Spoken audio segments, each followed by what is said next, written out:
Hello guys, and welcome to this video where we're gonna see how to integrate PayPal inside a Django web application using the Django PayPal package. So on the server side, if you have a Django application, the Django PayPal package appears to be the go-to solution if you want to support online payment with Django. But as you can see the documentation, there is no clear path, a very detailed guide that you can follow to have a good integration inside your web application. And you can sometimes encounter silly error when you can spend a long time trying to debug it.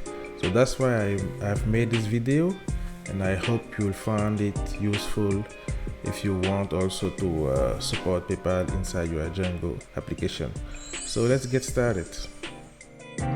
So I have already created a Django project for the demo purpose with an app in it, and we're gonna simulate a web page where a user can make a donation.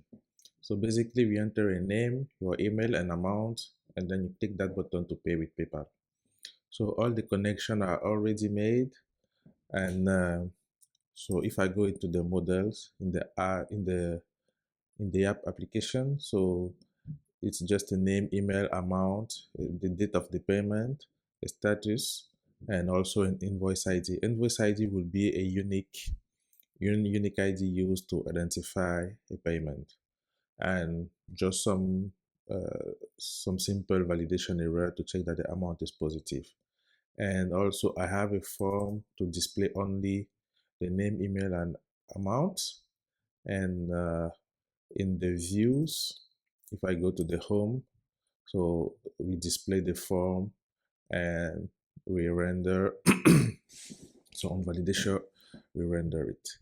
So we're gonna start by stop the application and install the Django PayPal package.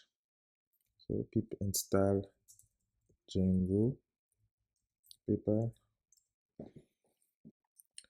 I will also install another package to handle some environment variable to prepare the application to run in local and in production environment.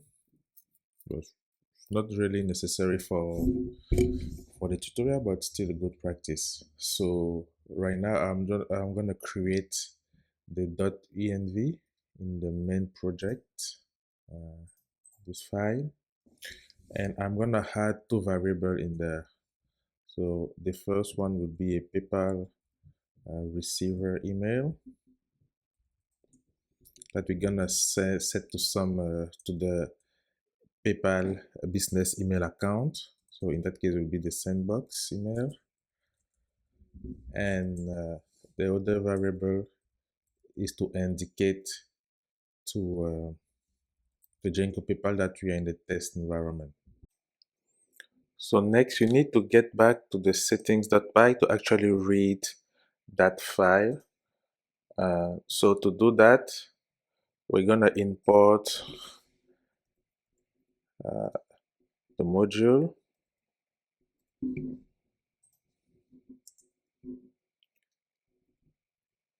and define it, and do the actually do the red bar. So after that, we are ready to get the value. So at the end there's actually two files that are needed by the Django PayPal, two variables. So the first one is the business account that we define. So we just grab it from the config, and the second one is to indicate if you're in the test or a production environment. So now we need to set the correct value for this PayPal receiver. So maybe just put the correct name, PayPal receiver email. I think that's the same. I put the PayPal receiver email.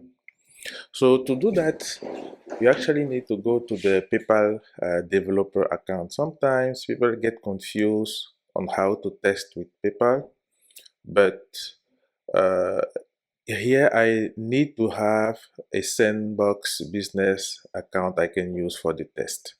So for that, I can log into the development PayPal, and I have to make sure I'm in the sandbox environment. So let me just show the desktop view. So you see you can have the sandbox view and the live view. So make sure you are in the sandbox view. And on the testing tool, when you click on sandbox account, you can have one account for personal and one sandbox account for business. So actually, this is the account I'm gonna use to emulate a business email account. And actually, you can see that I can log in that business email account to to simulate like my a real PayPal account and track the transaction in there. So I need to copy this email, and I will just use it as is, no need to change it. And so I go back to the config and I put it here. So this part is complete.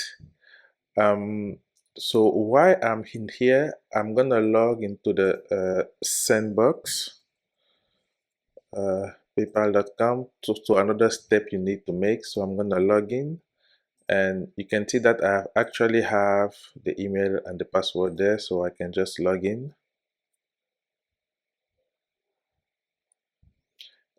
And something you need to do is to enable the IPN message. So IPN is like a signal, an event that is sent when something occur, like for example a transaction has been made, and you can use that event to further validate that transaction. So it's a an event that can be used for additional security, and you can actually take advantage of that in your implementation. So you go to notification, so you have instant payment notification. You click on update, and you just want to make sure the message delivery is enabled. So to do it, maybe I think you will have to put something here, but it's not actually necessary because this is like some kind of default URL that is used when nothing is set. But in our case, we're gonna set the notification URL to use to send back the event to the application. So you can basically put anything here for the test, and just make sure you enable the IPN message and you click save. So that part is correct. Let's get back to the application. And now we're gonna extensiate the module for the PayPal payment. So if I go back to the view is there. So once I receive the post from the home page, so what I'm gonna do, and I make sure everything is valid, I have created this object. I call it payer info. When I get the name, the email, the amount, I can actually put it in a session for a further validation. So I store it in the session. And now I will define the URL that will be used by the Django paper package. So the first one is the notify URL. So this will be the notification URL PayPal we use to send back the IPN message. So we define like that, and just have to use it. I also have to define a return URL. The return URL is the view that will be displayed when the payment is done. And the last one is a cancel URL. We will use the cancel when the payment is canceled. So once we have those three URL, we can now create an object. We can call it PayPal dict, and that object will contain business and amount, and item name, the invoice, the currency code, the notify, return, and cancel URL. So this object will be used to actually instantiate a PayPal payment form. So after that, I create a form, I call PayPal payment form, which is come from the PayPal Django package. So we create a button of tip donate, because in my case it's a donation, but it can be a buy button or a checkout button. So when I have this form, I will render this form here instead of the home page, and I will define a new view to render this one. So I call it process payment. You can see so I have to create this HTML file, and we can define, and we render this new form in here. So maybe to avoid some confusion, you can call it from PayPal, and put it from PayPal. Also, you can see that we can also pass the payer info if we want to customize the message that will be displayed to the user. So in that case, we go in there, donate, the template. So we had a new HTML file, be process payment. So that file is pretty simple. We extend the base.html file, and you can see what we do. We just render the form, the PayPal form here. So just a simple message process to payment. I will just render the payment form. So if I go back to the view, so when everything goes fine on submitting the form, we call another view with this template. So let's actually try it. No, to actually try it, the first I need to add a new app. I go into the settings. There. I need to add a new app for the PayPal IP and URL, and also I need to define the URL for the payment done, the payment cancel, and the PayPal IPN. So this one will be for the IPN message.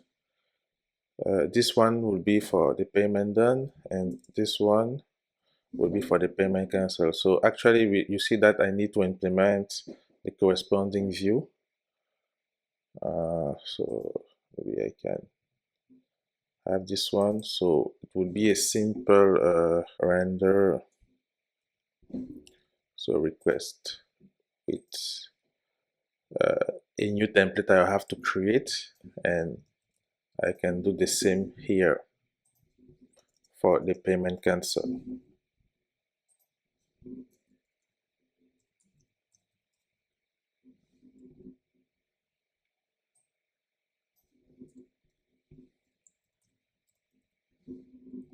So I have to create the template, the same place.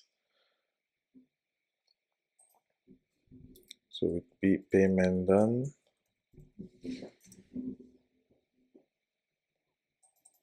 And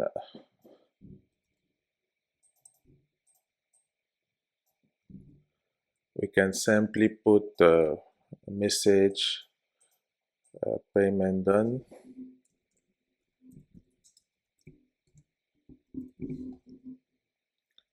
No need to render any form here.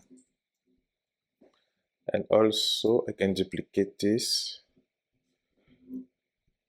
I call it payment cancel.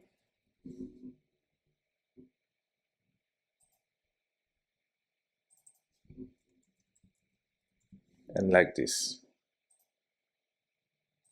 Okay. So everything is in place, and we should be ready to try to make our first payment. I need to do some migration first. So we put Python manage.py, make migration.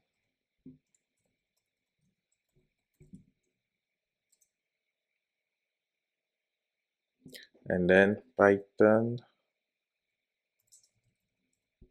manage.py migrate. Now we start the application. Okay, everything seems to work fine. So let's try to so let's put some name there.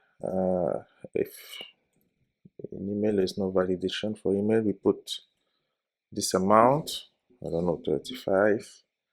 We click pay with PayPal.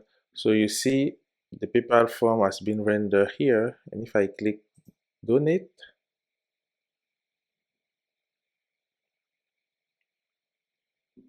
so we are being correctly redirect to PayPal. The issue is there is that before I logged with the Sandbox business account, and it doesn't like that. So let's try to log out, change, and use my in Sandbox, use my personal account, and see if it works. Login.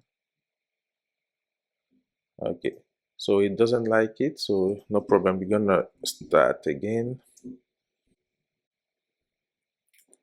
So I put some email, the amount $40, and I pay with PayPal. So I proceed to the payment. So I have a choice. I will choose Visa, and I will complete the purchase. And when I click return to merchant, I am redirected to the payment done page. So everything seems to work fine, but there's actually an issue. So remember that we activated the instant payment notification, right? So if I go back and I try to log in again um, to my Sandbox business account. So let's log in with the business, my log.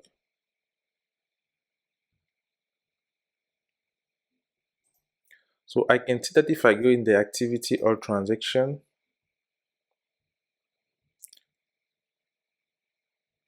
that we actually received a payment of $40. But if I go and check for the notification, I go in there, I click notification, and I access the IPN history page here. You can see that for this transaction, it is BQ, but it will actually fail because the notification URL has been set with the local host, then PayPal. So unfortunately, the sandbox cannot reach the local host. So something need to be done so that we can actually receive the event.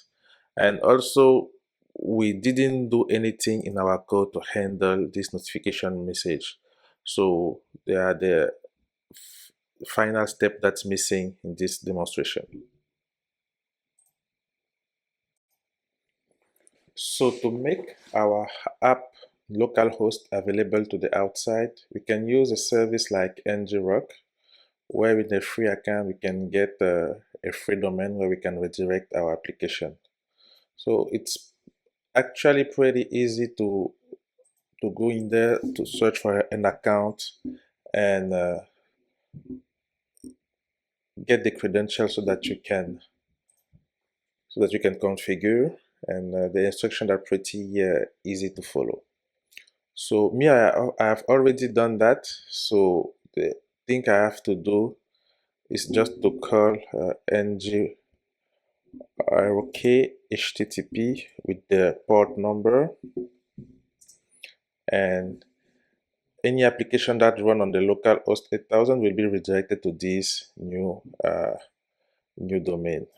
So I actually grab that because I will need this, And if I copy that, you see I have this web page, and when I click visit site, oh, I have an error because this new domain is not in the allow host. So I need to go back to the settings, and since we are in dev, I can just allow everyone, hit the star. And while I'm there, I know that I need to make another configuration about the CRSF token. So when I will send the form coming from this domain, the web application would actually reject it. So I need to add this domain in the trusted host too. So to do that, I need to define another settings. It's called the CRSF trusted origin, and I need to add that domain I copy here. So let me copy again like this. So with that in place, I can actually start again, and now you can see that it's still working. Now we need to handle that event in our code. So we go back to the views, and what we can do is actually, once we receive a payment, we can use the session to get back the payer information, and we can actually save the payment information in the database. So if we know that the payment has been completed, we can use the session here to get the payer info, and with those information, we can create a new payment record. We get the name, email, amount. The invoice ID will be unique because it's based on the timestamp, and then we can save.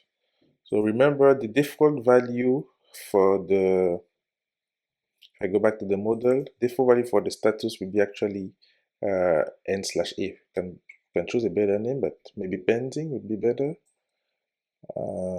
Not pending because the transaction is actually complete, because it's like awaiting some validation. So yeah, maybe we can put the waiting IPNs or something like that. And actually, when we will receive the signal, can change the status to put it to done or complete, that the transaction is actually completed and verified. So get back to the views. So we actually save the payment with with this default value, and we need to actually connect to the receive signal. So we will define a function, and that function will be connect to an object called valid IPN received. So dot connect. So we will create a function. We can call that function payment notification. So actually, you need to import the valid IPN from the PayPal, from the Django PayPal package, and I will create the function the payment notification. Now it depends on your business rules, business requirement, what you actually want to do there. So in my case, nothing really complicated. When I receive uh, the, the the event, I capture it. Maybe one step I can do is to actually using the invoice ID to get the record I have currently in the database. So I can do something like this. This one, so invoice ID will be IPN object invoice. So we can get the unique identifier of the transaction. And when I get that, so I can just validate it actually exists. So if it's none, so actually something bad happened, we need to address it. So we can put it to do here, address error, or else what we can do is actually compare what we receive in the message with what we get, what we save in the database. So, if the status of the transaction is really complete and the amount corresponds to what was saved in database, and it is the good business email account, so we simply change the status of the transaction to complete. We can save it. Else we have uh, another field. I'm still not sure I put it in there, but yeah, we can have another field that I can use to log the error we can encounter. So I didn't define in my model in here. I have it actually in the real application I was building, so I can just ignore it for now. Yeah, maybe I could just put donate client status and just replace with that message, and I can save it. And so now the transaction is really complete, and I think if I will do the test, we should now see it in our database. So let's make sure everything is correct, and let's try to send an amount, maybe 100. Click pay with PayPal. Oh, so actually the CSF failed, so let me check the settings. Oh, there was a space there. Five. Okay, so now I can proceed. I click donate. Maybe I will have the login. Okay, so I can pay the 100 fee with the 100 donation with my Visa. I can complete the purchase and return to payment done. So the first thing we can check is actually go to the database and see if you have that new repayment record. So I'm using the SQLite default database. So let's connect. So it will be this one. Open. Okay.